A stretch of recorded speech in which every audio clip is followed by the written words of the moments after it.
Okay, good morning everyone. So, karon di ay akong ipakita sa inyo ha kung unsaon ang pinaka-simple nga pagkapon sa mga baktin. So, niya karon no. Una, dapat ang atong baktin i-plaster na to siya sa inani nga pamaagi. Nakabitay siya gamay. No, dapat natay kauban nga may mugunit sa iyahang tiil sa lahi nga tiil niya. Dapat dili pud nimo isangyad ang kanang pangunahan niya nga tiil kay aron dili siya makasikad sa yuta. So una ana ato ang gislid pangita ang kanang iyang itlog niya no niya. Paghuman pag makita na nimo imong samaran gamay sa mga 2 cm lang gud nga samad unya imo na siyang pisliton kay humok naman na siya nga muscle ang kanang pinaka scrotum gyud niya kanang pinaka-itlog yun niya ba nga unod na siya niya imo na siyang pisliton ipagawas then imo pong ampingan na dili nimo siya birahon kay mag-cause po na og bleeding.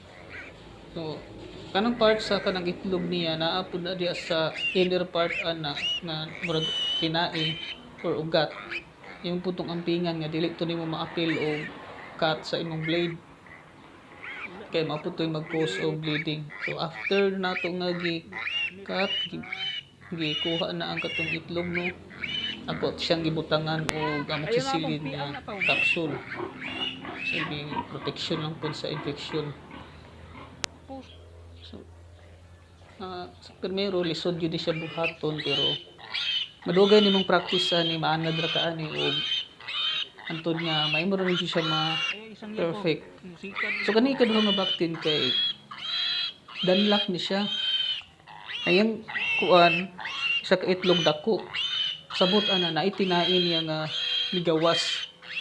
Ang buhaton nato ani kay since danlak ni siya pag masamaran nato ni siya bugawas ang iyahang tinai.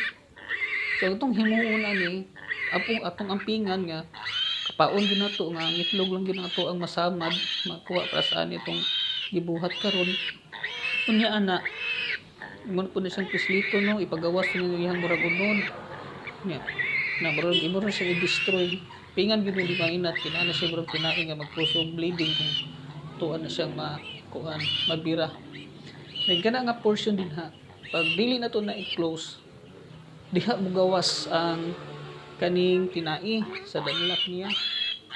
So no, before na ako pong after ako pong di ko anang isa ka itlog sa nidaan. Then after ani kay ako ni siyang ginatahi. Tahion ako ni siya kaninga baktin tungod kay naa siya danlak. Kay kun di na ko tahion ay tendency nga mogawas tong part sa ihang small intestine. Mulusot niya diha sa kanang samad nga gibuhat.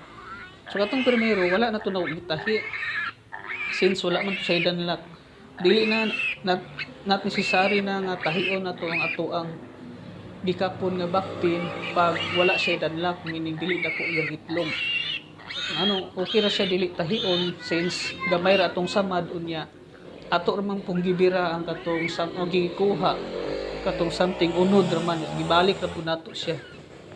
So, okay na siya, pwede na siya gitahion pag ginatong. Pero kani manggod kay ikaduhang nga baktin atong gikapon.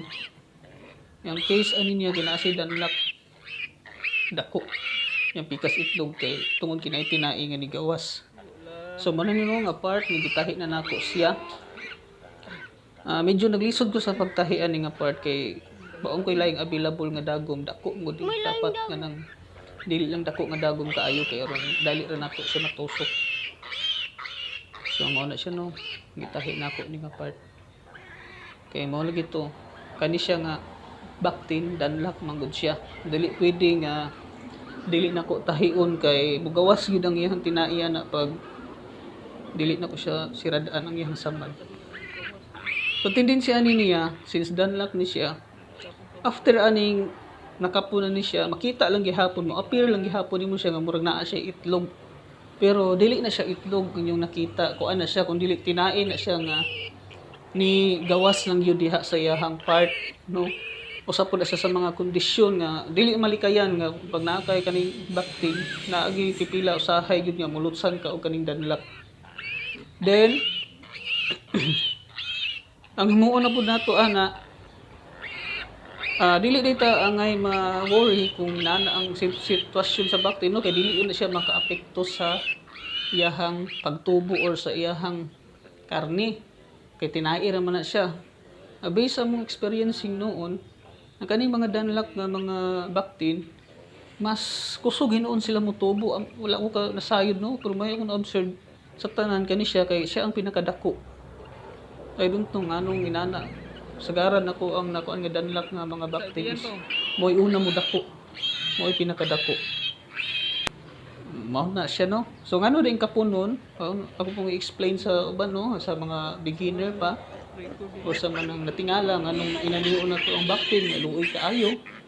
Siguro itong ang anong kapunon siya kay once manggod ng kaning baboy pag din ito kapunon, himo na siyang barako. Then kanang iyahang kuan manggod karne ng barako is baho. Baho kay na siyang angso. Pag kanang dili na to makapon ang baboy. Then ang uban gani ana kay pag ang uban ni mag-ihaw ang barako manggod kanang budako ng barako ni ihawon nila. Mailhan jud nimo ang karne nga barako sa kay manimaho. Pero naman po yung mga expert pud ana no nga bisag dako na nga barako kay kaya gihapon nila nga kapunon. Nagapon sila yung mga pamaagi like nila na siyang igapos. Then kuhaon na nila tong operahan nila. Bisag dako na gud, bisag barako na gud siya. Pero nagapon yung mga pamaagi ana. So kani karon manang katulong nga bakti niya akong gikapon, wala ni kay danlak ko nang sudritso na lang ko. Manana raw samaran ako sa gamay mga 2 cm, 1 to 2 cm niya. Palusot na ko tong ihang itlog niya. Tong ihang burag unod. Dili na to iguntong nasa inner part ng ana dito na burag tinain nga naka-connect. Dili to na to apilon. So mao na to siya. O unta no, salamat kaayo sa inyong pagtan-aw nini nga video. Hinaot ko sa inyong pag-like, pag-share o pag-subscribe para po sa ganahan pud ni mubuhat og mga video nga sama niini nga pwede kaayo nga makatabang ninyo. Salamat guys.